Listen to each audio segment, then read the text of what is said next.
And we have to make it look good for the other guys, right? Yeah. And always under here, yeah? Under there, yeah. All right, 3, 2, 1, forward. Run, chug, chug, chug, chug, chug. And run, run, run, run, run, run, run. Keep running, running, running. There we go. Yeah. Excellent. And just like that, we're in the air. That's amazing. All right. So what do you think so far? It's incredible. Incredible. Just like the northern English countryside, right? Yeah, it is somewhat, yeah. Wow. It's incredible. Pretty good. Yeah, yeah. So how high up on the side of the Eiger can you go? You can get up to the top. No, really? Yeah. Now, for this interview, Yeah. I wanted to talk about sort of the big picture, Yeah. because you can definitely get a big picture from up here, a big perspective. And speaking of the English countryside, I mean, I wanted to ask you, in your beginnings as a trombone player, how did you start? You were playing in brass bands, youth brass bands.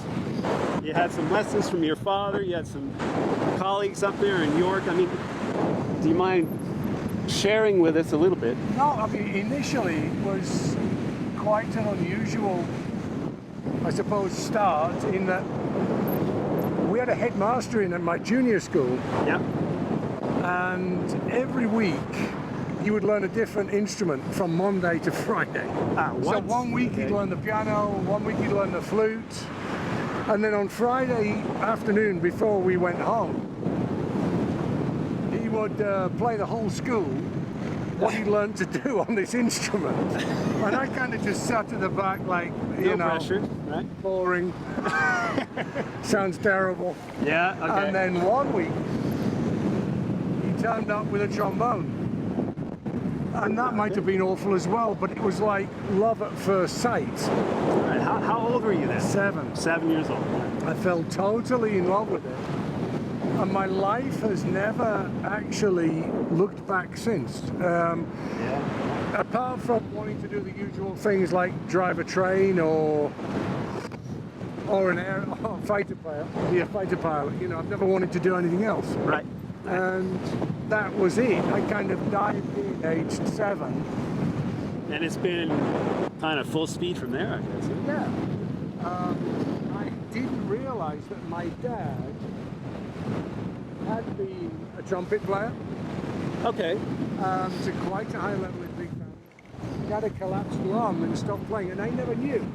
And So you never heard your dad playing an instrument at all? Okay. No. So one day I turn up at home with a trombone, and he says, "Take that bloody thing back." So I take it back to the school, and the headmaster says, "Go back with it." So I guess that was it. My dad said, "Well, if you really want to do it, you have to practice." It's a bit like when a kid says they want to have a pet, you know. Yeah, sure, yeah. Okay, You got to take care of it, yeah? Well, you've had a long orchestral career in a couple different orchestras. The HOT AIR first. Yeah, You were 18, 19 when you joined, you said? yeah. And then you went to the LSO when you were 25? 23. If I'm not mistaken. 23. And I think it's then 23, 24, yeah. 23, 24. And of course then the Vienna Philharmonic State Opera in your mid-30s as well. Yeah. I mean, you've really been around, and you've experienced, so to speak, and you've experienced a lot of great music, great conductors. Can you share an example right now off the top of your head, floating above the Alps, of a particularly moving concert experience that you had? Anything come to mind? Yeah, the first one that comes to mind, you know, there are good conductors and great conductors and great orchestras, Yeah. but it's the combination that makes the difference. And for some reason, the combination of Christian Thielemann and the Vienna Philharmonic was incredible. Yeah. I remember probably 2008, 2009, we took Bruckner 7 on tour all around Europe. And there were moments in the slow movement of that where I honestly just looked up and I thought, you know, Guy, if you're ever going to come back down, this would be a good time to do it. This is just, you know, it just really made you believe in something bigger than what you see around you. A little bit like this experience here, you know? A little bit like this. So that was amazing. Mahler symphonies with Abado. That guy, it's a strange thing to say, but I almost felt that he had like a glow around him, like a halo. Yeah. When he was doing Mahler. It was utterly extraordinary.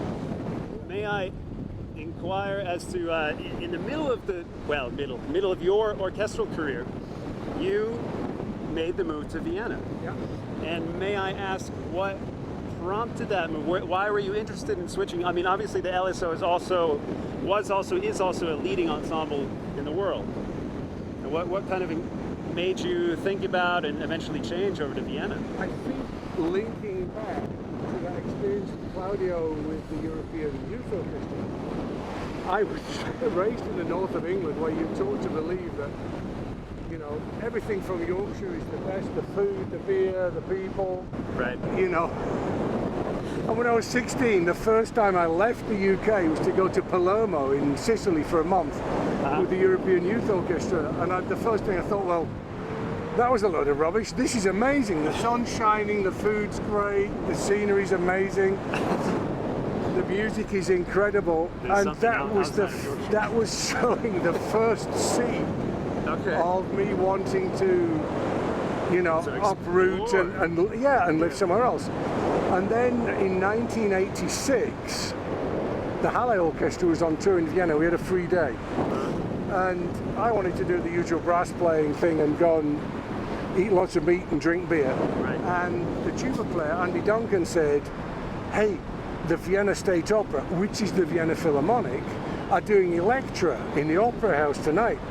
We have to go. And I said, nah, come on, forget it. And he said, no, come on, we're going. And we got one of these tickets called a Stehplatz, which is where I think you queue up at the last minute, and it costs now, even now, I think €5. Yeah. And it was one of the most unforgettable musical experiences of my life. It was a real awakening. I could not believe that you could hear that level of excitement. Yeah. And amazing. I decided then and there that if I were ever going to try and audition for another orchestra, it would be the Vienna Philharmonic. And 2 years later, in Salzburg, I got to know the guys. I got to know the guys in Salzburg, and they said right back then, hey, we want you to audition for our orchestra when Rudy Yosel retires. 12 years after that, Rudy retires. Yeah. And they said, look, would you come and do the audition?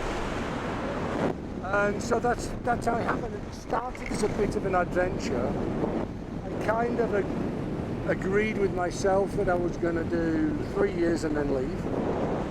And that 3 years turned into 12 years, and I did, you know, concertos with Muti and the orchestra, and with Nina Rota, right? Neville Mariner did the Albrechtsberger, and it was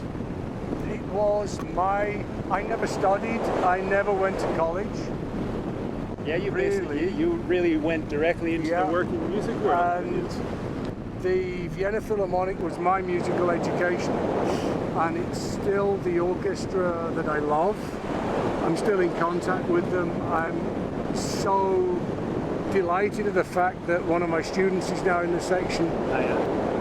You know, Kelton in the section, and I still follow the orchestra and I still love it. So that's why the move happened. I mean, someone at the time said, you know, there aren't many people that use the London Symphony as another step on the ladder.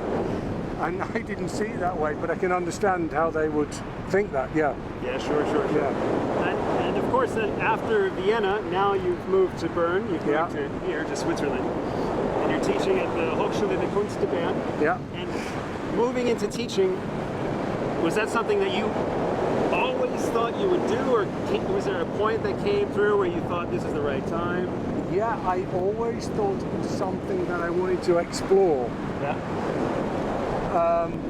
And although I taught kind of part-time at the Royal Academy of Music in London, I never really saw teaching as being something you do on the side. True. And I wanted to make sure that I could invest time in it, in my class, in my students, and also live in the city that I teach in. Recently, we've been in the last 6 months or so, 5 months here in 2020. A lot of us have been closed down, and with your teaching, you've been forced to do distance learning. Yeah. And Ian has a very, very informative, interesting podcast, the Ian Bousfield Experience. And the last couple episodes, you were talking about your ideas on distance learning, and I thought they were very interesting, and I would be grateful if you would share some of your ideas here. Yeah, in many ways, I think that the last 6 months has brought us as teachers to where we should always have come to. We have the technology now to be there, be with our students on a permanent basis. I don't think one-to-one live teaching works. I don't think the technology is quite there. You can't hear the nuances, you can't hear the finesse, you can't hear the variation of sound. But the students do have the access to good enough recording equipment to be able to send me a recording every day. And that means that if they send me a 3-minute recording and I listen to it, I can give instant feedback. Yeah. And Yeah. it's going to cost them 7 or 8 minutes of a lesson. But I'm there for them, I'm with them, the interaction is there. So I'm planning on continuing that 50% of the time when we go Now in the new semester when it opens back up, yeah, I think it's very good. Yeah, even though I live in the city, even though I could in 15 minutes be there with them, I want to have that constant accompaniment. Great. Well, Ian, thank you very, very much for joining me here in the air. And we're going to close the interview, unfortunately, because we have to focus on the landing. You have to make sure I get this guy down safely. Okay. And just want to say thank you very much. I hope you enjoyed yourself. It's been an absolute pleasure. I'm loving this. It's, as it were, flown by too quickly. It's exactly lovely. Well, thank you very much, and we'll see you guys next time. Okay. Are we landing? Yep. Start to go. Yep. Got it. There we go. Hey! There we go. Lying down never felt so good. Very good.